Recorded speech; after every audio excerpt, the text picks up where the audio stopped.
Last week, Julian Assange said the company responsible for collecting the Wikileaks donations terminated its account after the U.S. and Australia placed the group on blacklists. Meanwhile, Army intelligence analyst Bradley Manning has been in prison since May, when he was arrested on charges of leaking a video of a U.S. military helicopter killing a group of innocent Iraqis in Baghdad.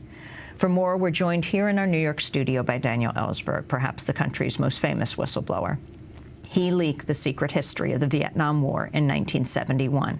He's flying to London tonight. He'll take part in the Wikileaks news conference on Saturday. Dan Ellsberg, welcome to Democracy Now! Can you talk about this 400,000 pages or documents that are expected to be released? 400,000 documents. Allegedly, it is, of course, a leak on a scale that I couldn't have done 40 years ago without scanners and digital capability. I used the most advanced technology at that time, Xerox, and I couldn't have done what I did 10 years before that. You Xerox 7,000 pages? Yes, it took a long time, one page at a time. So I'm quite jealous of the current capabilities, but I'm glad to express my support of what WikiLeaks is doing and its sources in particular. Whoever gave this information to WikiLeaks obviously understood that they were at risk of being where Bradley Manning is now, accused, in prison. I don't know who the source was.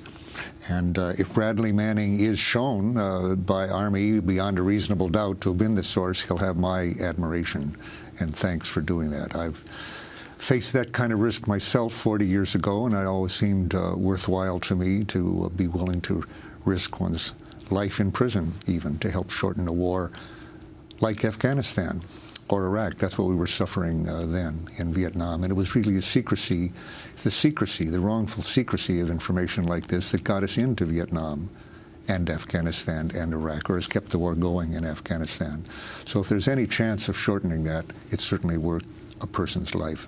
And the extent of damage control that the military is apparently in the mode that it's in preparation for the release of these documents, does it surprise you at all? They think they know what's coming out. They're crying alarm over this, as they always do in the case of every case of a leak. Certainly they did with the Pentagon Papers. In fact, in that case, they said that the damage to national security was so great that they had to stop the presses for the first time in our history. That the Supreme Court ruled otherwise, having heard testimony on that. And the 17, in fact 19 newspapers altogether decided otherwise and did print the papers in what amounted to civil disobedience against the warnings of the Attorney General. In no case was there any harm discovered in that case. And as for the releases in July, with all the warnings we heard passed on by the media quite uncritically, no damage has been reported. So I think that one should take their warnings now with a lot of salt.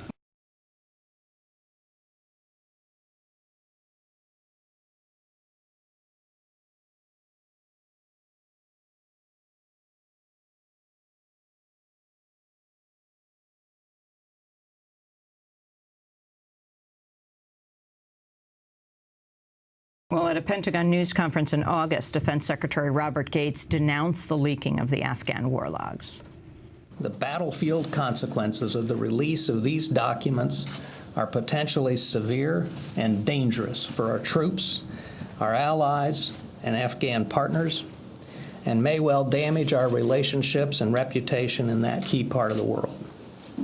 Intelligence sources and methods, as well as military tactics, techniques, and procedures, will become known to our adversaries.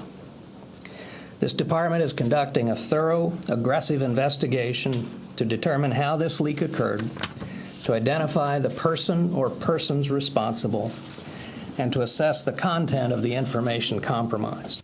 Speaking at the same news conference, Admiral Mike Mullen, the chair of the Joint Chiefs of Staff, accused WikiLeaks of having blood on its hands. Mr. Assange can say whatever he likes about the greater good he thinks he and his source are doing, but the truth is they might already have on their hands the blood of some young soldier or that of an Afghan family. Disagree with the war all you want, take issue with the policy, challenge me or our ground commanders on the decisions we make to accomplish the mission we've been given. But don't put those who willingly go into harm's way even further in harm's way just to satisfy your need to make a point. And yet the Associated Press obtained this Pentagon letter reporting no U.S. intelligence sources or practices were compromised by the leaks. Dan Ellsberg.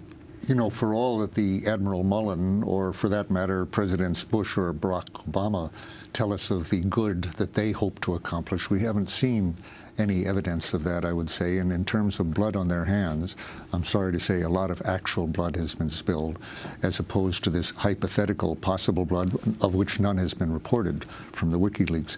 Actually, the demands they're making of the press to stay away from this story, or even readers not to read it, and they're talking about returning the material. Seems absurd on its face. Returning material released into cyberspace seems rather absurd. They're obviously threatening prosecution, and because they're using the words of the charges that were first used against me, the Espionage Act, which was not intended as an Official Secrets Act, but it uses language like returning the information, 18 U.S.C. 793 D&E. I was the first person to have the experience of having those charges made. In this case, they have some credibility of prosecution because President Barack Obama has already brought as many prosecutions for leaks to the American public as all previous presidents. No other president has brought more than one prosecution. He's brought 3, and clearly what he's threatening here with the press, including you and even your readers, for not returning the information that they're not authorized to receive, is a clear warning, I'd say, of prosecution, which means that I think this administration is moving toward really aggressively using the Espionage Act as an Official Secrets Act, in which case we'll know even less than we do about the lies that prolong wars and get us into wrongful wars.